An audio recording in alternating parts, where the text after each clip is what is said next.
Do you have, or are you thinking of starting a small hobby farm or organic produce farm? And find yourself wondering, how am I going to irrigate my farm? Or perhaps you tried overhead watering options and rejected them due to the problems that they can cause, such as inefficient use of water or making your plants wet and soggy and thus prone to disease, rot, and fungus. Today, I'm going to show you how to install a drip irrigation kit for small farms. We're going to walk you through step by step and show you all the advantages that drip has to offer, from the hyper-efficient use of water to delivering water directly where it counts, to the roots of the plants.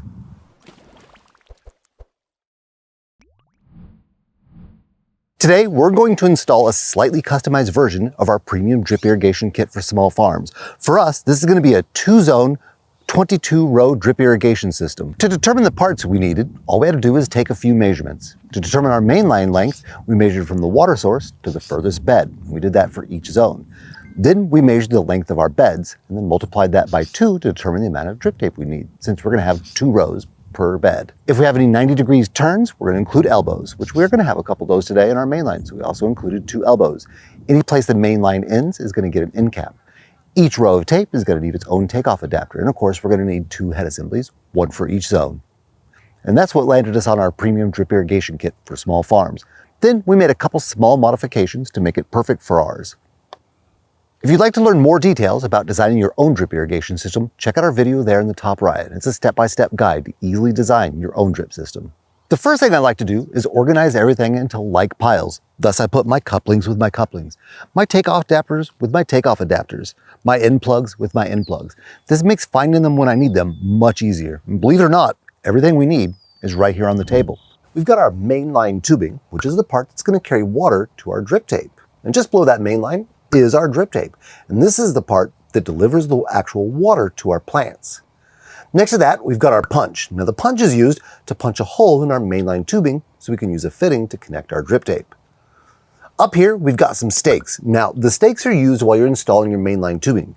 You use those to pin it to the ground. It makes it much easier to unroll your tubing. Next to that, we've got a couple elbows for any location our mainline tubing needs to turn 90 degrees.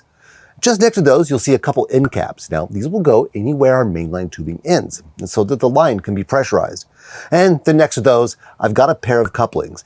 Couplings are used to splice 2 pieces of mainline tubing together. You're going to need a couple, even if the design doesn't call for it. For example, if you accidentally cut your tubing in a bad place or accidentally damage it, you can use one of these couplings to repair it. And just below those, we've got our drip tape takeoff adapters. Now how these work is one end gets pushed into the hole you punch in your mainline tubing, while the other end connects to your drip tape. Just next to those, we have what's known as a goof plug. The goof plug is used to fill any holes that you made by accident or that you no longer need with the punch.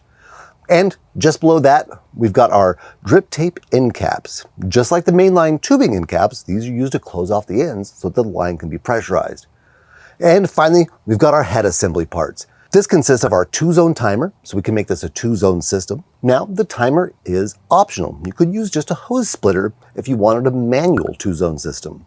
We got our backflow preventers to keep any irrigation water from flowing back into our water source.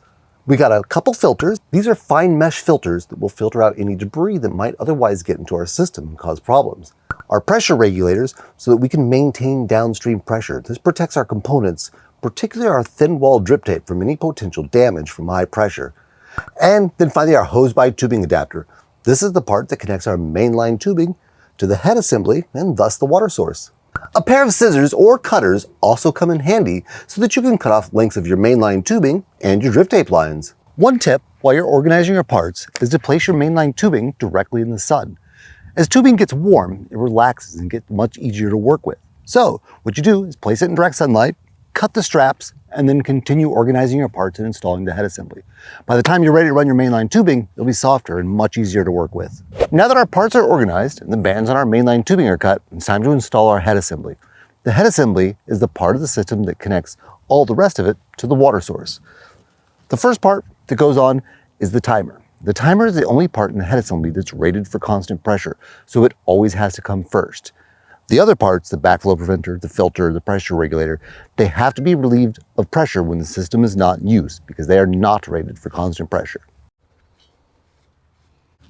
Next up is our backflow preventer, and every irrigation system that's running from the potable water supply needs one of these. And that's because it protects your potable water supply from potential contamination. One quick tip while you're installing your head assembly components is to check the female side for the gasket or O-ring. All hose-threaded components should have one, as that's how they complete the seal. Remember, hose-threaded parts should be finger tightened, then maybe another quarter to half turn after that. But you don't want to wrench them, you don't want to use tools, and you don't want to use silicone. After our backflow preventer comes our filter. These are fine mesh filters that filter out very small debris that could otherwise cause problems in your drip system. So you'll always want one of these, even on clean municipal water.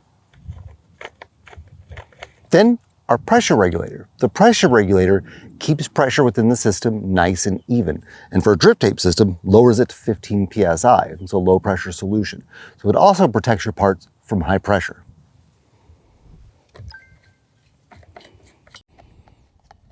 And then last up is our hose by tubing adapter. All this does is connects our mainline tubing to the rest of the head assembly.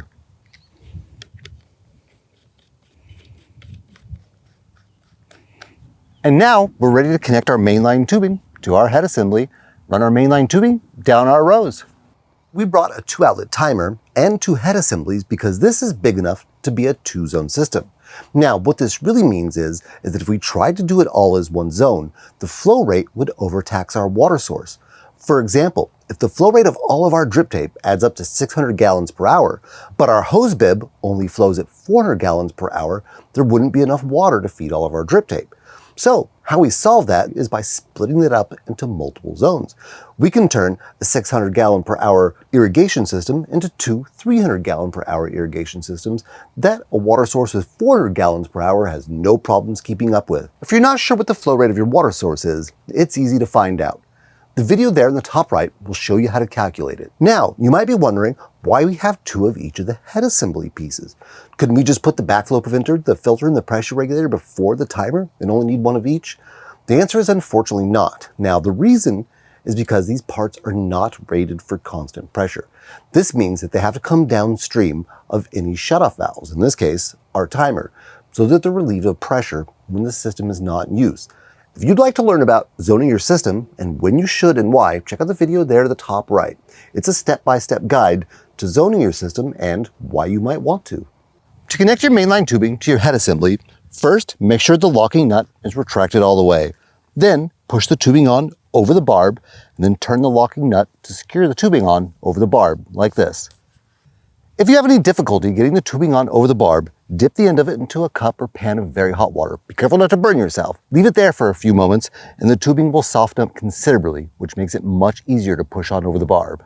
Now I'll connect the other side of our mainline for our second zone, run it over, and we'll install our elbows so we can turn our mainline to cover down both sides of our rows. I'm going to run the mainline tubing for each zone from the head assembly down here to the base of our field. There, I'm going to have to cut into it so I can install a 90-degree elbow so we can turn our mainline tubing to go perpendicular to our field. To run our mainline tubing, we're going to take our tubing down here to the very last row. Then, as you can see, it has become relaxed by sitting in direct sunlight for a good amount of time. So what we're going to do is we're going to take the top of the mainline tubing and we're going to unwind it and bring it up to our elbow fitting so we can join it to the water source. You can see how easy it was to run the mainline tubing after it had been sitting in the sun for a while. It gets a lot softer, more pliable, and easy to work with. And all we had to do was uncoil it and walk it down to the very last row. Now we're going to go down there, cut the tubing to length, apply our end cap, and then we're going to connect it to the other side of the elbow. So both zones will be connected to the head assembly and thus the water source. Then we're going to be ready to run our drip tape all the way down to the end of our rows. With our mainline ran and capped off, I'm going to go ahead and staple it in place. The kit comes with staples that you can use to hold your mainline in place. Stapling in place will keep it from moving around too much while you install the rest of the system and holds it in place after you're done during repeated pressurizations. Pressurizations can move the tubing a little bit, so the staples will come in handy. To use them, simply push the staple down over the tubing or at one of your fittings. We've got our mainline ran, and you'll notice right now it is one solid piece of mainline. But you'll recall this is a 2-zone system. So what we're going to do to zone this is we're going to make a cut into the mainline. We're going to connect zone 1, which goes down this way. We'll connect zone 2 to go this way. Before we install our drip tape, we're going to flush our mainline.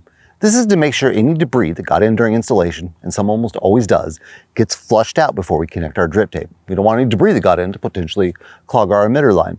So to flush the system, all you have to do is remove the threaded end cap, turn on the water, and let water run long enough for water to come from the water source out the end of your tubing and let it run for a few moments. Once we flush this zone, we'll do the exact same process on the other zone. And that's because with the timer we're using, you cannot run both zones at once. In fact, in most cases you shouldn't, as trying to run both at once might be too strong for the water source to be able to provide water for both zones. Now that we've completed our mainline tubing run, we're ready to install our drip tape adapters. These are the fittings that will connect our drip tape to our mainline tubing. We're going to install one of our 7mm takeoff adapter valve using the red 345 punch. To do so, we're simply going to punch a hole in the side wall of the 3/4 inch mainline tubing. Try to get it as far on the side as possible, so that way your fitting is more horizontal than vertical.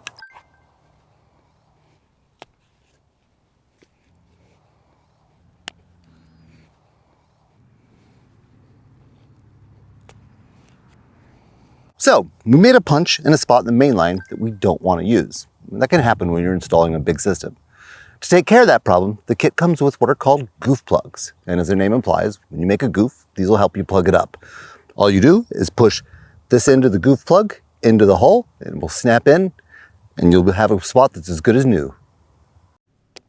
Now, we're just going to rinse and repeat this process all the way down, anywhere we want our drip tape lines to be placed. When installing a lot of adapters like this, I find it easier to do all my punching first, and then follow it up and pop in my adapters. All right, we've got all our takeoff adapters installed. Now it's time to run the actual drip tape all the way down our rows. Our rows are approximately 160 feet in length, so it's going to be quite the roll of drip tape.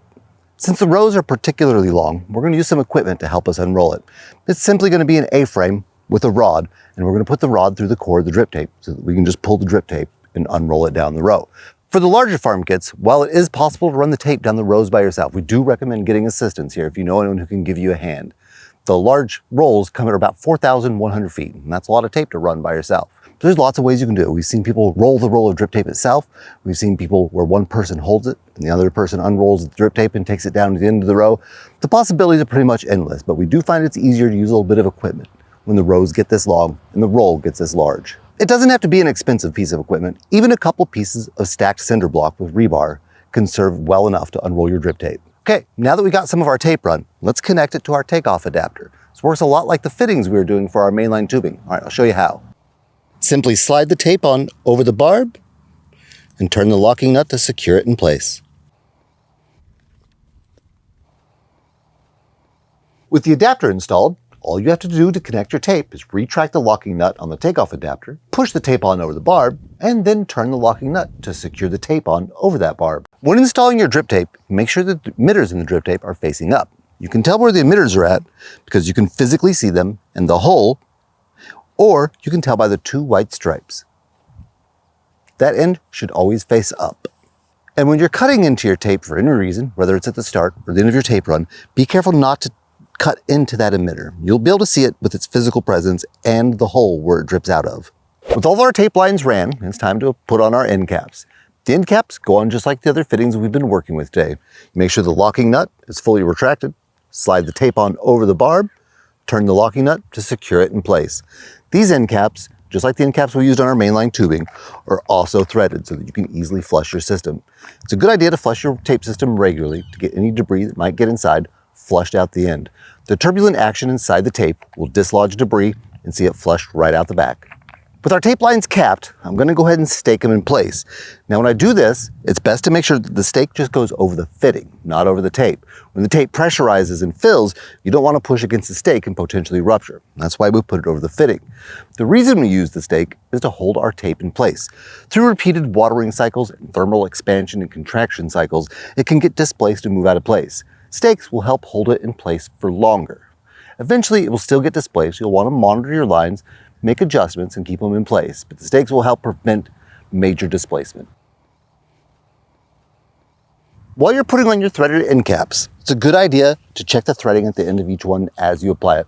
Sometimes during transportation, they get jostled loose, and better to find out now than when you do your first watering cycle and see water come leaking out the end of it. So while you're putting in your end caps, give each one a little tighten, a little test, make sure it's secure. During the first watering cycle is the perfect time to walk the system to check for any problems. Check where your drip tape and takeoff adapters connect to your main line, make sure they're not leaking. Check your end caps. Check joints, connections, and fittings, and check the parts at the head assembly and make sure all of them are operating leak-free. Then walk your drip tape lines and make sure they're dripping as they should be from the start all the way to the finish. And that's how easy it is to install the system and enjoy all the benefits of drip irrigation. Your plants will thank you. If you'd like to learn more about irrigating plants with drip tape, check out our Growing Drip Tape playlist right here. If you'd like to dive right in and get started, here's the link to our small farm kits right there.